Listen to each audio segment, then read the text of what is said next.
Bonjour les Sagittaires et bienvenue pour ce mois d'octobre 2021, votre mois. Donc on va regarder les énergies qui vous accompagnent.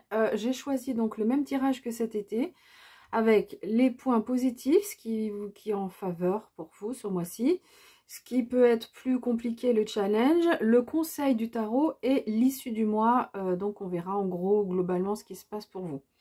J'ai décidé de compléter avec le Béline pour le professionnel, le sentimental, le professionnel et l'oracle des licornes pour avoir des messages conseils ou des messages supplémentaires, ou plutôt synthèse. Et il y a pas mal de cartes qui sont venues pour vous, hein. Il y a 3 pour le sentimental, 2 pour le pro et 3 pour l'oracle des licornes. Donc il y avait des messages pour vous. En tous les cas, pour certaines personnes, peut-être que si vraiment le tirage ne vous parle pas, c'est qu'il n'y a pas de message pour vous ce mois-ci et que vous pouvez donc aller voir votre signe ascendant ou sur une autre chaîne, voir s'il y a un message pour vous ce mois-ci. Voilà, alors on y va, on va commencer avec ce qui est positif pour vous. C'est cette magnifique carte du 9 de coupe. Donc j'ai envie de dire, quoi qu'il se passe, vous avez cette capacité à rester aligné et à vous orienter vers ce qui vous fait plaisir. Parce que c'est un mois globalement qui ne va pas être facile pour vous. Mais on voit que vous avez vraiment une capacité à rester stoïque face aux événements qui pourraient arriver. Donc ça, c'est vraiment super parce que ça va vous permettre de ne pas vous laisser plomber par des énergies qui peuvent être ça ou là, moins évidentes. Alors ici, en défi, c'est la prêtresse. Peut-être que vous serez vraiment dans le mental et ces deux cartes sont vraiment très liées. C'est souvent le cas, hein. Le conseil, évidemment, on donne le conseil par rapport à ce qui peut poser blocage ou ce qui peut être un peu difficile. Donc ici, là, avec cette papesse ici en défi, en challenge, peut-être que vous allez manquer d'intuition et être beaucoup dans le mental. Et donc, le conseil qu'on vous donne, et ça paraît logique avec ce 9 d'épée, c'est d'éviter d'en ajouter. Peut-être qu'il y a des événements qui ne seront pas agréables. Et le souci, c'est que si on écoute le mental en fait va surajouter à ce qu'on peut vivre qui est déjà difficile. Donc il va nous... En fait, ce qui se passe, c'est que le mental nous entraîne dans des pensées qui sont négatives. Par exemple, on a un événement qui arrive qui est pas agréable, et puis le mental va dire ah bah oui, si j'avais fait ci, alors il peut nous culpabiliser, si j'avais fait ça, ou peut-être qu'il peut exprimer en ajouter dans les énergies négatives, dans les peurs qu'on peut avoir. Ah mais voilà, mais maintenant qu'il va se passer, comment je vais faire, maintenant que ça s'est passé, comment je vais faire, et j'y arriverai pas. Et voilà, vous voyez, des idées autour de la mésestime de soi. Et évidemment, toutes ces pensées négatives, ça n'aide pas à aller de l'avant et à aller mieux. Alors c'est facile à dire et c'est moins facile à faire, hein,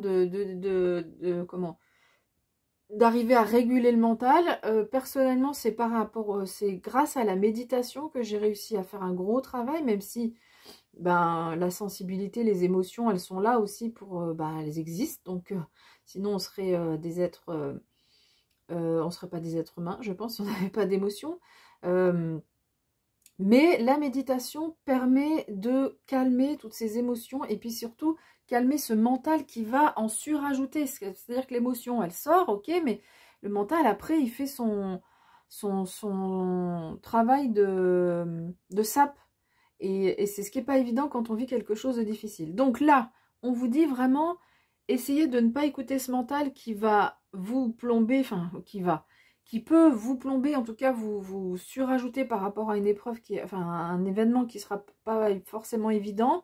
Et du coup, voilà, c'est vraiment, ces deux cartes, elles sont en lien vers le mental, et on nous dit que vous aurez du mal, du coup, quand on a le mental qui est très présent, eh bien, on a du mal à écouter la partie intuitive, instinctive qu'on peut avoir, ou intuitive qu'on peut avoir, et les messages notamment qui peuvent nous les guides, qui peuvent nous conseiller. Alors, l'issue du mois, c'est ce 9 de denier, donc c'est un mois où on voit qu'il y a des difficultés. Ce qu'on peut dire avec cette carte, c'est, on nous parle de manque. De manque, il y a peut-être un sentiment de manque, quelqu'un nous manque, une situation nous manque, une saison nous manque, peut-être, voilà, là on arrive, bon, on n'arrive pas encore en hiver, mais peut-être qu'on voilà, on pense aux vacances, on pense à cet été, il y a quelque chose qui s'est passé cet été qui nous manque. Voilà, tout ce qu'on peut dire autour du manque, et visiblement c'est l'énergie qui va dominer. C'est pour ça qu'on vous dit aussi, attention, peut-être qu'il y a un sentiment de manque, mais n'en rajoutez pas au niveau de la culpabilisation. Voilà, inutile d'en rajouter avec le mental. Voilà, je pense que vous aurez compris le message, je l'ai dit plusieurs fois. Alors, on va regarder au niveau sentimental, si j'arrive à prendre les cartes. Voilà, donc il y a 3 cartes qui sont arrivées et que je vais lire ensemble. Donc, la carte de la soumission, la carte de l'héritage et la carte du bonheur. Donc, on voit qu'il y a une évolution dans votre vie sentimentale sur ce mois d'octobre, où on part d'une situation où on se sent pieds et poings liés. Peut-être que c'est ça, ce manque, hein. Peut-être il y a un manque dans votre vie sentimentale, on se sent soumis. Alors, ça peut être, effectivement, on se sent soumis à une personne, mais on se sent aussi soumis par rapport à une situation. Si on est célibataire, ou si quelqu'un nous a quittés, ou si on est en couple et puis qu'on voit que l'autre, on peut être en couple et puis être en manque de l'autre parce que l'autre s'éloigne un peu. Donc en tous les cas, il y a une situation où on se sent soumis, on n'a pas les rênes, on se sent lié comme ça avec un aspect un peu défaitiste. Et on vous dit que en allant puiser dans votre expérience, en fait c'est votre passé qui va vous aider. Ici c'est une carte jovienne, jupitérienne aussi on peut dire. C'est des cartes qui parlent globalement de croissance, d'amélioration. Et donc on vous dit ici que c'est en allant chercher dans votre passé, en travaillant, en faisant ce travail sur vous, en allant puiser dans ces compétences que vous avez pu acquérir en fait par rapport à la vie sentimentale, hein, par rapport à tout ce que vous avez pu comprendre par rapport aux expériences passées, ça va vous aider à aller de l'avant dans votre vie sentimentale et à aller vers du bonheur. Alors, est-ce que la personne se rapproche? On ne sait pas, hein, on ne sait pas s'il y a une séparation, si on rencontre quelqu'un ou quoi. En tous les cas, on voit que grâce à ce travail que vous faites sur vous, vous allez vers un mieux-être dans votre vie sentimentale. Ça c'est vraiment clair, hein. Donc voilà, on voit vraiment l'évolution de ces 3 éléments. Je vais les mettre comme ça. Et donc voilà, en faisant ce travail sur vous, sur votre passé, en fait c'est un travail de compréhension. Voilà, de compréhension, de comprendre ses erreurs, peut-être aussi. Et ben on fait tous aussi des erreurs, hein, dans la vie, sur tous les domaines. Bon là c'est la vie sentimentale. Et bien en apprenant de ces erreurs, vous allez pouvoir vous libérer en quelque sorte et vous sentir bien mieux sur ce mois d'octobre. Donc ça c'est une belle issue. Alors au niveau professionnel, on a 2 cartes qui sont arrivées. Donc on a la renommée et le cloître. Alors moi j'ai le sentiment que vous en sorte, comment dire, mais c'est aussi en lien avec ce qu'on dit, c'est-à-dire que en sortant de votre sphère, de votre peut-être auto-sabotage là du mental, en sortant de ça, en vous ouvrant, vous allez vers la renommée. Donc la renommée c'est une forme de reconnaissance dans votre vie professionnelle. Il y a peut-être un sentiment quand même sur ce mois d'octobre de se sentir enfermé dans le cloître. Alors, c'est pas complètement une prison, un cloître, parce que déjà, souvent, les moines ont choisi d'être là. C'est un choix. Et puis, dans le cloître, on peut quand même déambuler, on peut quand même se déplacer. Donc, c'est pas une prison complète, mais on sent qu'il y a des limites. Des limites, et comme c'est une carte saturnienne, oui, des limites qui nous limitent, j'allais dire, oui, forcément. Mais là, on voit que en sortant, en ouvrant moi, j'ai la sensation que vous avez les clés pour ouvrir cette porte et que si vous le faites, eh bien, derrière, il y a la renommée et la reconnaissance. Donc, on vous demande vraiment de l'ouverture sur ce mois d'octobre. Alors, et puis en lien avec ce qu'on a dit tout à l'heure, d'aller au-delà de ce mental qui nous sabote, qui vous sabote sur ce mois d'octobre. Alors, les licornes, avec les licornes, vous avez 3 messages. Alors, 3 cartes. Première carte, celle de l'aventure.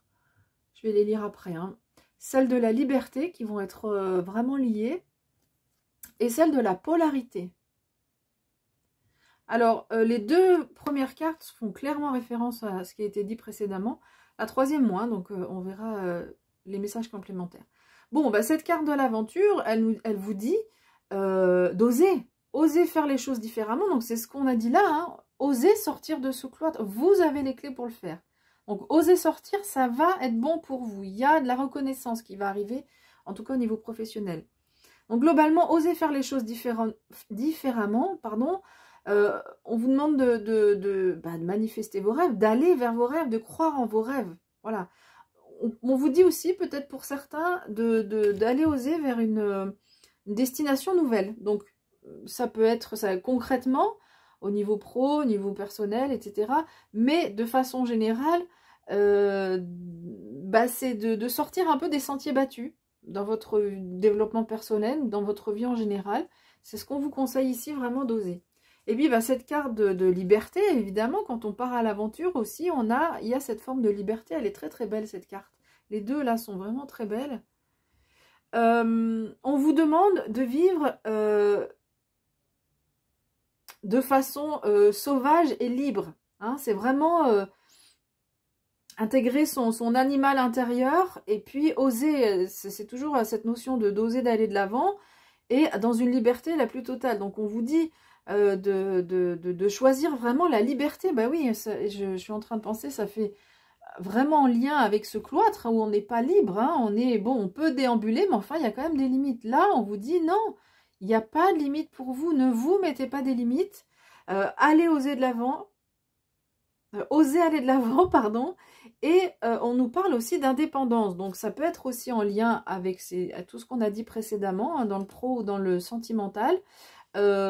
Oser clamer votre indépendance, c'est ça aussi, hein, si on est soumis par rapport à une situation, et l'objectif, quand on est soumis, forcément on n'est pas libre non plus, hein. Tout à l'heure, je parlais du cloître, mais il y a aussi il y a des chaînes, hein, sur cette carte, il y a une chaîne, et donc l'idée c'est de rompre ces chaînes pour se sentir mieux, évidemment, et pour vivre comme on a envie finalement de le vivre, et pas de vivre en étant soumis à quelqu'un, ou soumis à une situation qui fait qu'on devient indépendant.